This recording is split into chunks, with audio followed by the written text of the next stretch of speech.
Welcome back to our explainer. We're jumping right back into the story of Laila and Majnu. We're on part 4 of our chronological deep dive, and honestly, if you've been following along, you already know all about their intense connection and that tragic forced separation. But today, today things take a really solemn turn. We're looking at the breaking point, the actual, literal, physical, and emotional toll that this kind of absolute, unbreakable devotion takes on a human soul.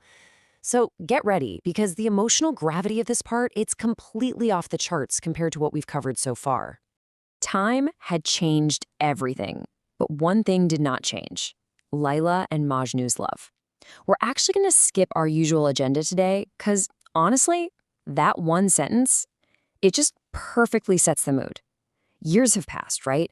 The world moved on. Seasons changed. People built their lives. But for these two, it's like time literally stopped the very second they were torn apart.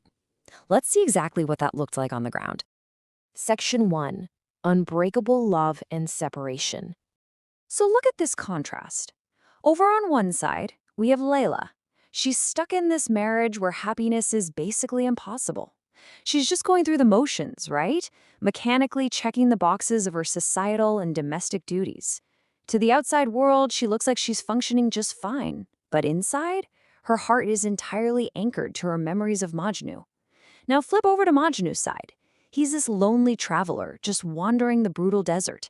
His clothes are literal rags, his body is incredibly weak, and his lips, they do nothing but endlessly chant Layla's name. It's a fascinating paradox. They exist in completely different physical worlds, domestic captivity versus wild exile. But their internal silent suffering, it's exactly the same. Section 2. Laila's final illness and the physical toll it took. The source texts actually break down Laila's physical decline into 4 pretty distinct steps. And as we walk through these, notice how her grief literally morphs into a physical sickness. Step 1. That continuous, relentless grief finally starts breaking down her body. It's not just an emotion anymore. It's a heavy physiological weight, which brings us to step 2. She drastically stops eating. Her will to keep her physical body going just completely fades away. Step 3. She totally stops socializing. She isolates herself from the very world that forced her away from Majnu. And then step 4, and this one is just absolutely heartbreaking, the local doctors and healers are brought in. They try everything, the whole shebang, but they completely fail. And why? Because you can't put a bandage on a broken heart. Her illness wasn't some random bug. It was the unavoidable fatal result of being separated. I want you to listen to Laila's prayer during her final days. She'd look up at the sky and plead, "O Creator, if our union is not written in this world, then at least do not separate us in the next world." Wow. Just take a second to let that sink in. It's such a deeply emotional prayer. She has completely surrendered any hope for happiness in this current life. She's fully accepted her tragic reality, but her devotion is so fierce that she's already bargaining for eternity. Moving on to Section 3, Majnu's final search. A truly desperate journey. The absolute second Majnu hears the news, he moves. Zero hesitation. He is crossing massive deserts. He's scaling rugged mountains. He is blowing right past human settlements. The source texts describe this frantic, non-stop sprint across the harsh Arabian landscape. He doesn't pause for a single second. You know that physical weakness we just talked about? Yeah, completely overwritten by pure, desperate adrenaline and love. So during this wild, frantic dash, people along the road actually saw this exhausted, desperate guy and tried to stop him. They offered him water, they begged him to just sit down and rest for a minute. But Majnu's response? It brilliantly captures his absolute devotion. He just looked at them and said, "If the one I am living for leaves me, then what is the use of rest?" That's the core of it right there. His very existence is tied 100% to her being alive. Food, water, sleep, all of it is utterly meaningless if Laila is gone. Section 4. When the world stopped. Reaching the tribe. Okay, so as he finally approaches her village, that frantic, rushing energy just hits a massive brick wall. Imagine the scene. There's this complete, heavy silence hanging in the air. He looks around, and there's just deep, profound sadness etched onto the faces of every single person he sees. The world he was rushing toward, it's been utterly and tragically transformed. The tension is unmistakable. Honestly, he knows the truth before anyone even opens their mouth. An old man from the village notices Majnu standing there. He walks up to him, and in this soft, low voice, he delivers the absolute worst news imaginable. You have come too late. Laila is no longer in this world. The texts tell us that when he heard those words, Majnu just went completely silent. Not a single tear fell. It was as if his entire universe literally stopped spinning right then and there. Section 5. The final meeting at the grave. So Majnu doesn't scream. He doesn't collapse into some wild fit of crying. Instead, he walks straight over to the site where she was buried. He sits down, and he just speaks to her. Laila, I have arrived.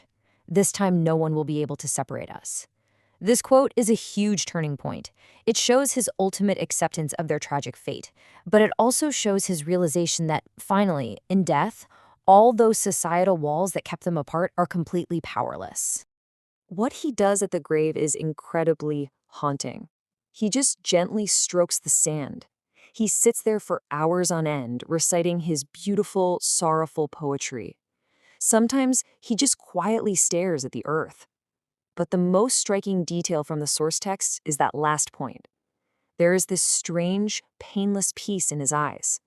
That frantic, agonizing pain of being separated, it's just gone. He refuses to eat. He completely ignores his own health, telling people, now I too must go to her. His extreme grief morphed into this haunting, silent waiting. His entire world has shrunk down to the exact dimensions of that one grave. Section 6. The Immortal Story and the Echoes of Tragedy. You know, Majnu never stopped saying her name. His final poems were so absolutely packed with love and sacrifice that anyone who heard them would just burst into tears. And this really highlights how this story shifted from being just a local village tragedy into an absolute cultural legend. This tale spread like wildfire across all of Arabia, carrying one massive core lesson. True love is not just about getting what you want. It's about enduring until your very last breath. It totally challenged the idea that love is defined by possession or a happy marriage. In this story, love is defined by an unbreakable spiritual endurance, which sets the stage absolutely perfectly for our grand finale. Coming up in part 5 of this explainer, we are going to explore Majnu's final moments by the grave. We'll unpack the immortal legacy of these two lovers, figure out the ultimate moral of the story, and look at exactly why this ancient Arabian tale is still remembered and loved all over the world today. You are definitely not going to want to miss how this incredibly heavy story wraps up. But hey, before we wrap up today, I want to leave you with a thought to really chew on. If true love is measured by endurance until the absolute last breath, rather than just possession, what does Laila and Majnu's ultimate sacrifice teach us about the true nature of devotion? Like, does real devotion actually require suffering, or does it simply outlive it? Think about how this ancient text kind of flips our modern views on relationships and love, totally upside down. Reflect on that for a bit, and I will see you in part 5 for the epic conclusion of our explainer.